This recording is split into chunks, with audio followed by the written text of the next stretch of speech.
Friends வாங்க, இன்றைக்கி நம்ம நெய் மீனில் மீன் குழம்பு செய்யலான்ட்டு இருக்கிறோம். பாருங்கள் எப்படி ஏது செய்கிறது பாருங்கள். இது வந்து எங்கள் அம்மா ஸ்டைலில் செய்கிறோம். எங்கள் அம்மா அவங்க வந்து பார்த்திங்கன்னா இந்த மாதிரி தான் ஸ்டைலில் செய்வாங்க. அதே மாதிரி நாங்கள் செய்கிறோம். ஏன்னா அம்மானால முடியாதுன்னு தான் நாங்கள் செய்கிறோம். பாருங்கள், சூப்பராக இருக்கும் நெய் மீன் குழம்பு. வாங்க செய்யலாம். ஓகே,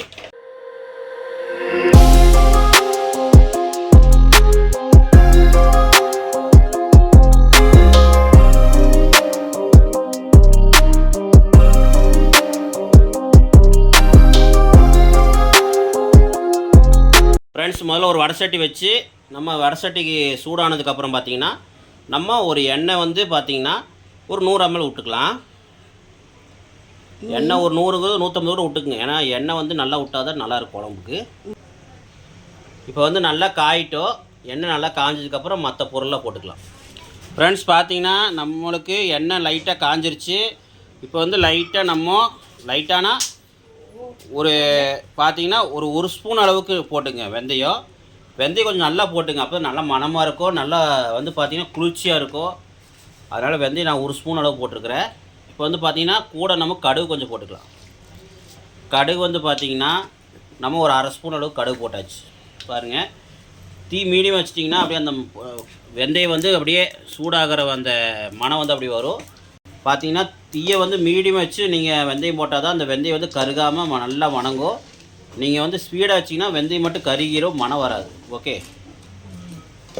பார்த்தீங்கன்னா வெந்தயம் மணம் வருது. இப்போ வந்து நம்ம சின்ன வெங்காயம் வந்து ஒரு 1/4 கிலோ வந்து நம்ம நைஸாக அரைச்சி வச்சுருக்கிறோம். பாருங்கள், பார்த்தீங்கன்னா சின்ன வெங்காயம் நம்ம பாருங்கள் இவ்வளோ நைஸாக அரைச்சிருக்கிறோம். பாருங்கள், ரொம்ப நைஸில் கொஞ்சம் தகையாக, ரொம்ப நைஸ் வேண்டாம், ஓரளவு மீடியமாக அரைச்சி வச்சுருக்கிற ஒரு 1/4 கிலோ அதை போட்டுக்கலாம்.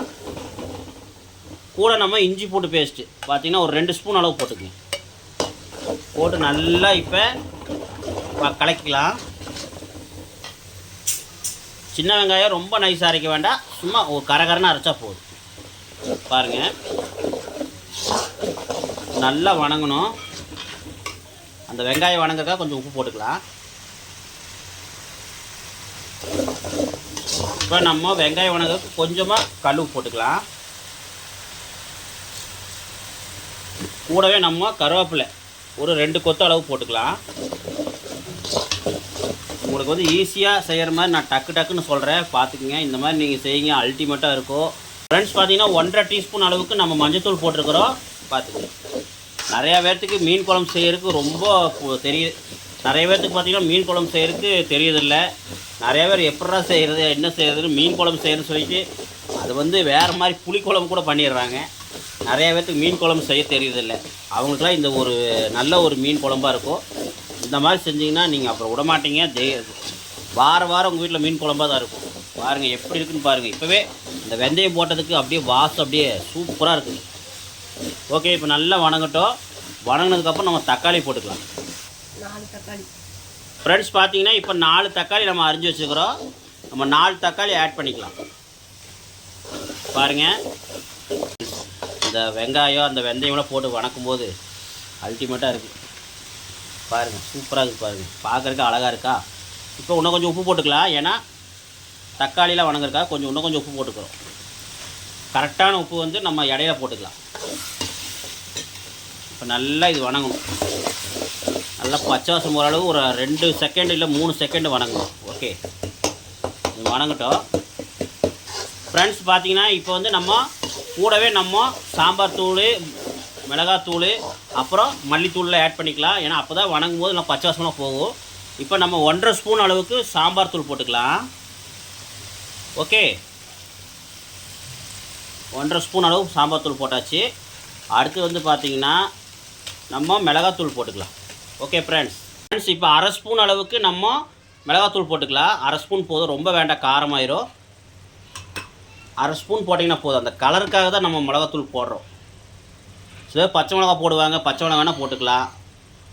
ஓகே, இப்போ வந்து நம்ம வீட்டில் அரைச்சா பாருங்கள், மனம் பாருங்கள், அப்படியே பட்டை கலப்புது மல்லித்தூள். ஆஹா, வீட்டில் அரைச்ச மல்லித்தூள் வந்து ஒரு 2 ஸ்பூன் அளவு போட்டுங்க, தப்பே கிடையாது. ஏன்னா வீட்டில் அரைச்சனால 2 ஸ்பூன் போட்டுங்க, தப்பே இல்லை. மனம் அல்டிமேட்டாக இருக்கும். ஃப்ரெண்ட்ஸ் இந்த மாதிரி பண்ணி பாருங்கள். இதில் என்ன டேஸ்ட் கொடுக்குன்னு பார்த்தீங்கன்னா நம்ம வீட்டில் அரைச்ச மல்லித்தூள் தான் டேஸ்ட்டே கொடுக்கும். ஏன்னா அதில் கருவேப்பிலையெல்லாம் போட்டு நல்லா காய வச்சு அரைச்சனால அல்டிமேட்டாக இருக்கும். இப்போ நம்ம கடைசியாக ஃபைனலாக தேவையான அளவு உப்பு போட்டுக்குங்க. உப்பு போட்டு நல்லா பரட்டி விட்டுருக்குங்க. இப்போ நல்லா இந்த மசாலாலாம் நல்லா பச்சை வாசம் போகிற நல்லா வணங்கட்டும். பார்த்தீங்கன்னா இது கூட நம்ம புளி ஆட் பண்ணிக்கலாம். புளி தண்ணியுமே கொஞ்சம் ஊற்றிட்டோம்னா அப்படியே புளி தண்ணியெலாம் ஊற்றி நம்ம நல்லா கொதிக்கும் போது நல்லா பச்சை வாசம்லாம் போயிடும். அதுக்கப்புறம் கடைசியாக தேங்காய் போட்டு கொதிக்க விட்டுறலாம். ஃப்ரெண்ட்ஸ் பார்த்தீங்கன்னா புளி தண்ணி நம்ம ஊற்றிக்கலாம். நம்ம வந்து ஒரு 1.5 லெமன் சைஸ் அளவுக்கு புளி வந்து கரைச்சி வச்சுருந்தோம். இங்கே பாருங்க, அதை வந்து நல்லா புளிஞ்சு அந்த கொட்டையெல்லாம் புளிஞ்சு ஊற்றிக்கலாம். பாருங்கள், இதெல்லாம் நல்லா புளிஞ்சு ஊற்றினதுக்கப்புறம் நல்லா ஒரு வணக்கிக்கங்க.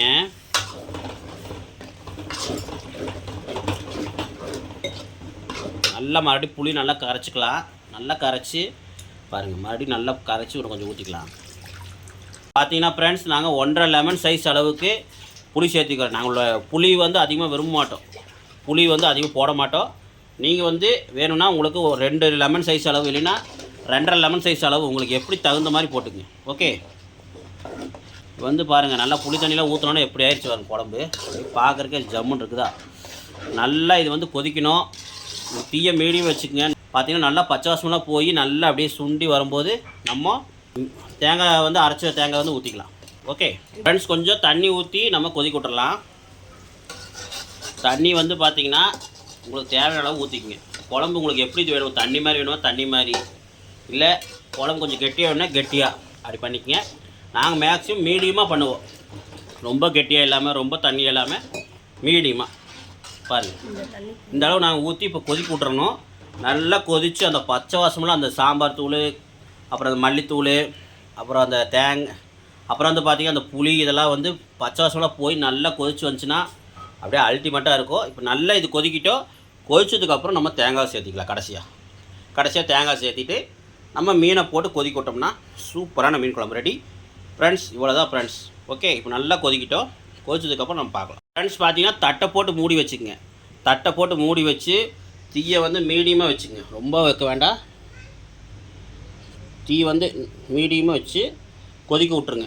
நல்லா ஒரு 10 நிமிஷம் நல்லா கொதிக்கணும். கொதிச்சாதான் அந்த பச்சை வாசனை போகும். நம்ம கொதிச்சதுக்கப்புறம் கடைசியாக தேங்காயும் ஊற்றிக்கலாம். ஓகே ஃப்ரெண்ட்ஸ், பார்த்தீங்கன்னா நல்லா ஒரு 10 நிமிஷம் நல்லா கொதிக்க வச்சாச்சுங்க. பாருங்கள், அப்படியே எண்ணெயெல்லாம் பிரிஞ்சு எப்படி வந்திருக்குன்னு பாருங்கள். மீன் குழம்பு பாருங்கள் எப்படி இருக்குன்னு பாருங்கள். பார்த்தீங்கன்னா கடைசி நம்ம தேங்காவை போட்டுக்கலாம். அரைச்ச தேங்காவை போட்டுக்கலாம். ஓகே பாருங்கள் ஃப்ரெண்ட்ஸ், இந்த அளவு கெட்டியாக அரைச்சிக்கங்க. பார்த்துங்க ஃப்ரெண்ட்ஸ், தேங்காயில் என்னென்ன அரைச்சிருக்கணும் பார்த்தீங்கன்னா, தேங்காயில் வந்து சின்ன வெங்காயம் கொஞ்சம் போட்டு ஒரு 200 கிராம் சின்ன வெங்காயம், தேங்காய், அப்புறம் சீரகம் சீரகம் வந்து ஒரு ஸ்பூன் அளவு சீரகம் போட்டு நல்லா அரைச்சி வச்சுருக்கிறோம் பாருங்கள். அப்போ தான் சீரகம் போட்டு அரைச்சாது நல்லா மணமாக இருக்கும். ஓகே, நம்ம சின்ன வெங்காயம் வந்து தனியாக கொஞ்சம் அரைச்சி வச்சுருக்குறோம். அது வந்து தாளிப்புக்காக. இது வந்து பார்த்திங்கன்னா நம்ம தேங்காயில் எதுக்கு அரைச்சி வச்சுக்கிறோன்னா நம்ம மசாலுக்காக. ஓகே, பார்த்திங்கன்னா சின்ன வெங்காயம் வந்து பார்த்திங்கன்னா ஒரு 400 கிராம் எடுத்துக்கங்க. அது வந்து தாளிப்புக்கு ஒரு 200 கிராம். நல்லா இந்த தகதன்னு பார்த்திங்கன்னா நல்லா தரன்னு அரைச்சிருங்க. அதுக்கப்புறம் பார்த்திங்கன்னா ஒரு 200 கிராம் நம்ம தேங்காயில் போட்டு அரைச்சிக்குங்க. ஓகே, அடுத்தது வந்து பார்த்திங்கன்னா தண்ணி, நம்ம தேவையான அளவு தண்ணி ஊற்றிடுங்க. பாருங்கள் குழம்பு பாருங்கள், ஆஹா செமையாக இருக்க போகுது இன்றைக்கி. இதெல்லாம் நான் வீடியோக்காக சொல்கிறது கிடையாது ஃப்ரெண்ட்ஸ். இது வந்து பார்த்திங்கன்னா எங்கள் அம்மா குழம்பு அல்டிமேட்டாக இருக்கும். இது எங்கள் அம்மாவோட ஸ்டைலில் எங்கள் ஒய்ஃப் செய்கிறாங்க. நான் வந்து உங்களுக்கு எப்படி என்னங்கிறது சொல்கிறேன், அவ்வளோதான். பார்த்தீங்கன்னா இப்போ என்ன பார்த்தீங்கன்னா நம்ம உப்பு தேவையான அளவு போட்டு நல்லா பாருங்கள் கொதிக்க வச்சுட்டுருக்குறோம். நல்லா கொதிக்கிட்டோம். இது கொதிச்சதுக்கப்புறம் நம்ம கடைசியாக மீனை போட்டுக்கலாம். ஓகே ஃப்ரெண்ட்ஸ், இப்போ இது வந்து நல்லா இன்னும் கொஞ்சம் ஒரு 5 நிமிஷம் நல்லா கொதிக்கிட்டோம். நம்ம மூடி வச்சுக்கலாம். மாஸ்டர் என்ன ரசம் செய்கிறீங்க மாஸ்டர்? தக்காளி ரசம், ஆ, அப்புறம் மீன் குழம்பு. ஆஹா, தக்காளி ரசம் மீன் குழம்பு. மீன் குழம்பு கொதிக்குது. தக்காளி ரசத்துக்கு இப்போ ரெடி பண்ணிட்டு இருக்கிறீங்க. ஆமாம், சாப்பாடு வச்சு தக்காளி ரசம் ரெசிபியில் ஒரு நாள் சொல்லுவீங்களா மக்களுக்கு? கண்டிப்பாக சொல்லுங்கள் ஃப்ரெண்ட்ஸ். ஓகே, ஒரு நாள் தக்காளி ரசம் ரெசிபி வரும் பாருங்கள். தக்காளி ரசம் ஆகிட்டு இருக்குது. அப்படியே மீன் குழம்பு கொதிக்குது. தண்ணி நமக்கு வேணுன்ற அளவுக்கு ஊற்றிக்கலாம் தக்காளி ரசத்தில். ஓகே தண்ணி ஊற்றுறீங்களா? தண்ணி ஊற்றுறோம்.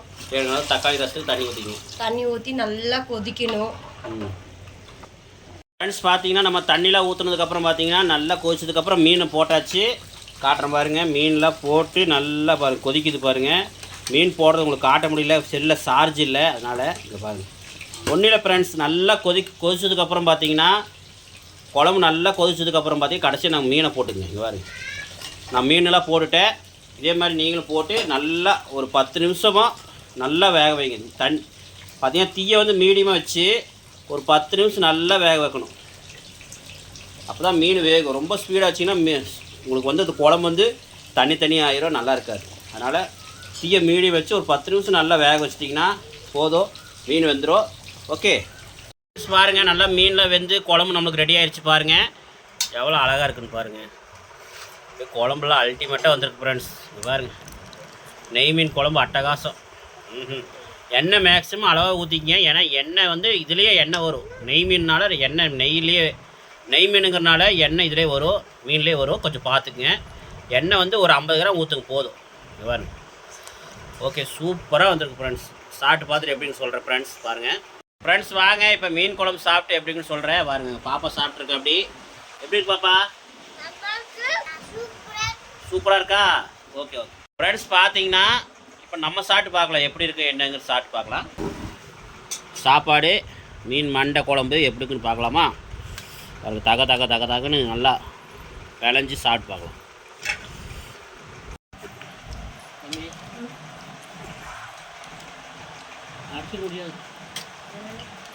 அடிச்சுக்கவே முடியாது கண்டிப்பாக. அல்டிமேட் எப்படி தான் இருக்குது.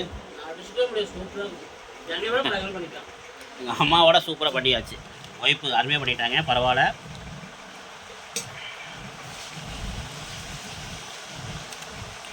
நெய் மீன் போட்டோன்னா இன்னும் டேஸ்ட் ஆயிடுச்சு. ஆஹா, உடம்பு நீங்கள் பார்த்துருப்பீங்க, பார்த்து தானே நான் சொல்கிறேன், பொய்யெல்லாம் சொல்ல கிடையாது. டேஸ்ட் பண்ணி தான் சொல்கிறேன். அட்டகாசமாக இருக்குது ஃப்ரெண்ட்ஸ். நீங்கள் தைரியமாக செஞ்சு சாப்பிடுங்க, நான் கேரண்டி. இப்போ வாங்க, நம்பிக்கலாம் எங்கள் அப்பாட்ட கேட்கலாம். எங்கள் அப்பா சாப்பிட்றாரு, அவர் சாப்பிட்ருக்காரு, எப்படி இருக்குன்னு அவர்கிட்ட கேட்கலாம். இப்போ பாருங்கள் ஃப்ரெண்ட்ஸ், சாப்பிட்ருக்கு. அப்படி சாப்பிட்டே முடிச்சிட்டார் அவர்.